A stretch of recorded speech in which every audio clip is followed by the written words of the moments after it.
പൈസ എത്രയും തരാം. പെർഫ്യൂമിന് ലാസ്റ്റിംഗ് 24 hours ആക്കാൻ പറ്റുമോ, 48 hours ആക്കാൻ പറ്റുമോ എന്ന് ചോദിക്കുന്ന ഒരുപാട് ആളുകളുണ്ട്.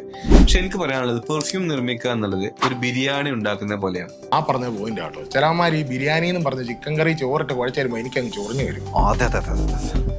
അതുപോലെ മറ്റേ ബിരിയാണിയിൽ പൈനാപ്പിൾ വെച്ചുണ്ടാക്കുന്നവന്മാര്, ആവശ്യത്തിനധികം ഏലക്ക ബിരിയാണിയിലിട്ട് ബിരിയാണി നശിപ്പിക്കുന്നവന്മാര്, വെജിറ്റബിൾ ബിരിയാണി വിൽക്കുന്നവന്മാര്.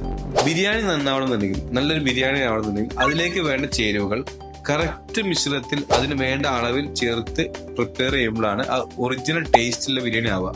അതേപോലെ തന്നെയാണ് പെർഫ്യൂം. 45,000-ൻ്റെയോ 50,000-ൻ്റെ പെർഫ്യൂംസ് അതിന്റെ സെയിം ക്യാരക്ടറിസ്റ്റിക്സ് കീപ്പ് ചെയ്യണമെന്നുണ്ടെങ്കിൽ അതിന്റെ കറക്റ്റ് മെഷർമെന്റിൽ വേണ്ട നോട്ട്സ് അതിന്റെ അളവിൽ മിക്സ് ചെയ്യുമ്പോൾ മാത്രമേ ആ ഒരു ക്വാളിറ്റിയും ആ ഒരു ക്യാരക്ടറിസ്റ്റിക്കും കിട്ടുള്ളൂ.